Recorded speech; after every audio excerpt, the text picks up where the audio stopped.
بسم اللہ الرحمن الرحیم۔ السلام علیکم ورحمۃ اللہ وبرکاتہ۔ عزیز طلباء، امید ہے کہ آپ خیریت سے ہوں گے۔ آج ہم قافیہ کا سبق نمبر 35 پڑھ رہے ہیں، جس کے اندر ہم نائب فاعل کی تعیین کا بیان پڑھیں گے۔ کون سا مفعول نائب فاعل بن سکتا ہے؟ چلتے اپنے سبق کی جانب۔ بسم اللہ الرحمن الرحیم۔ وَإِذَا وُجِدَ الْمَفْعُولُ بِهِ تَعَيَّنَ لَهُ تَقُولُ ضُرِبَ زَيْدٌ يَوْمَ الْجُمُعَةِ أَمَامَ الْأَمِيرِ ضَرْبًا شَدِيدًا فِي دَارِهِ فَتَعَيَّنَ زَيْدٌ فَإِنْ لَمْ يَكُنْ فَالْجَمِيعُ سَوَاءٌ وَالْأَوَّلُ مِنْ بَابِ آتَيْتُ أَوْلَى مِنَ الثَّانِي۔ ترجمہ دیکھ لیتے ہیں۔ وَإِذَا وُجِدَ الْمَفْعُولُ بِهِ، اور جب کسی عبارت میں مفعول بِهِ پایا جائے، تعین لہ، تو نائب فاعل بننے کے لیے وہ خود متعین ہو جائے گا۔ مثلا ضرب زید یوم الجمعۃ امام الامیر ضربا شدیدا فی دارہ، اس جملے میں زید متعین ہو گیا۔ فإن لم یکن، اگر مفعول بِهِ عبارت میں نہ ہو، فالجمیع سواء، تو پھر سارے مفاعیل نائب فاعل بننے کے لیے برابر ہیں۔ وَالْأَوَّلُ مِنْ بَابِ آتَيْتُ أَوْلَى مِنَ الثَّانِي، لیکن باب آتیت کے پہلے مفعول کو نائب فاعل بنانا زیادہ بہتر ہے دوسرے مفعول کے مقابلے میں۔ آج کے درس کے اندر 3 باتیں ہیں کہ مفاعیل خمسہ میں سے نائب فاعل بننے کا زیادہ حقدار کون سا مفعول ہے۔ دوسری بات، وہ صورت جس میں سارے مفاعیل کا نائب فاعل بنانا برابر ہو۔ اور تیسری بات، باب آتیتو کے مفعولوں میں زیادہ حقدار کون ہے۔ چلتے ہیں پہلی بات کی جانب۔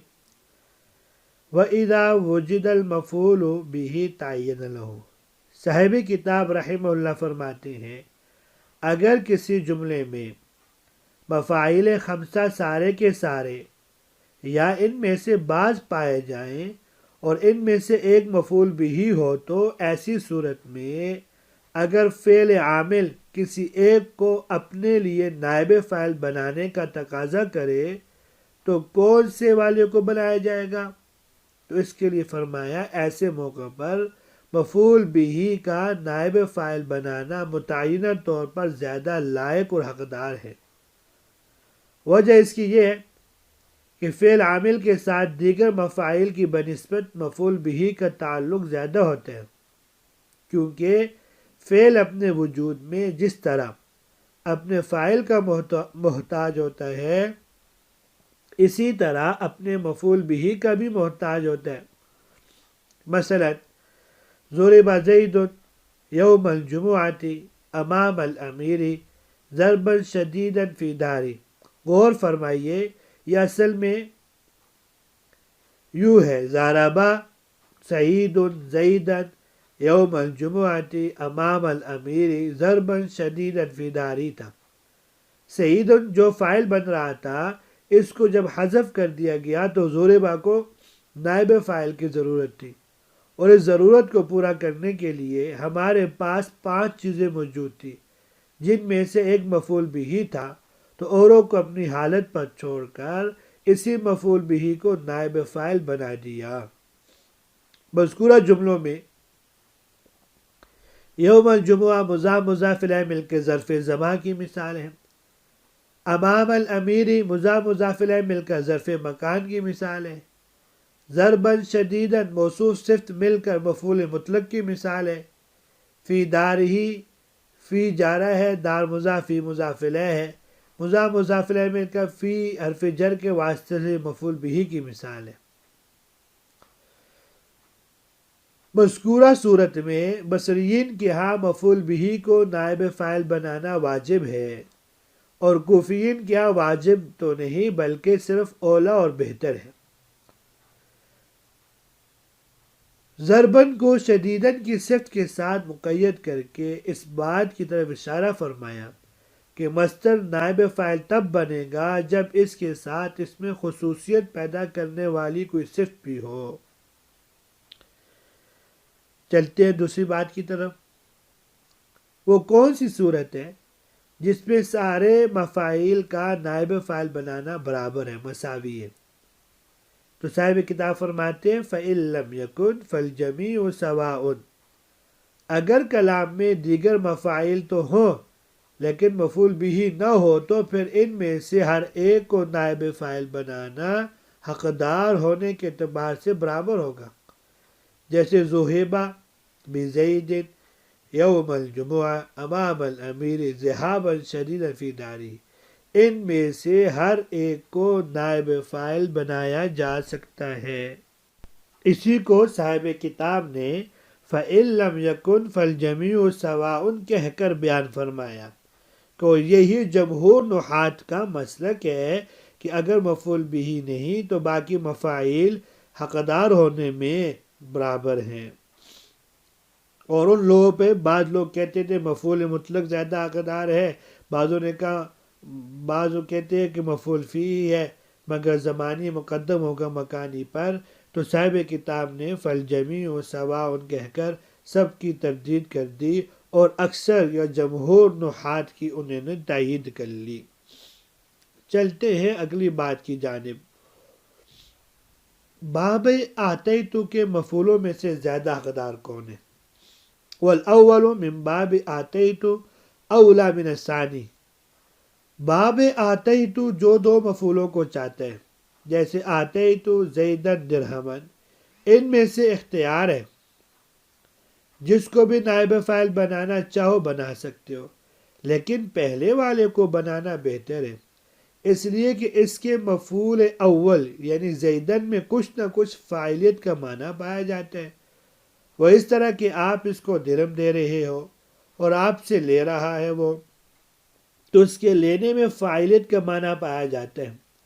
اس کے مقابلے میں اس کا مفعول ثانی درہمن صرف دیا اور لیا جا رہا ہے، تو اس میں دونوں طرف سے صرف مفعولیت کا معنی پایا جاتا ہے، فاعلیت کا بالکل نہیں پایا جاتا، اس لیے اوتیا زید درہمن پڑھنا اولا اور بہتر ہے، اور اوتیا درہم زیدن پڑھنا صرف جائز ہے۔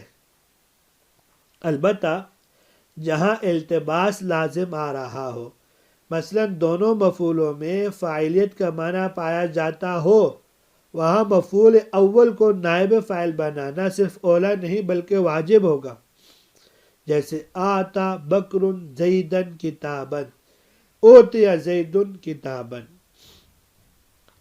اب آخر میں ما قبل والے درس کی آخری بات اور پورے درس کا خلاصہ یہ سمجھیں کہ متعدی بیک مفعول میں ایک ہی مفعول ہوتے ہیں، اس لیے اسی کو نائب فاعل بنائیں گے، اور متعدی بدو مفعول جب باب آتیتو میں سے ہو تو دونوں نائب فاعل بن سکتے ہیں، لیکن پہلے والا زیادہ اولا ہوگا، بہتر ہوگا، جیسے آتیتو زیدن درہمن سے اوتیا زید درہمن، اور وہ اوتیا درہم زیدن دونوں طرح جائز ہے۔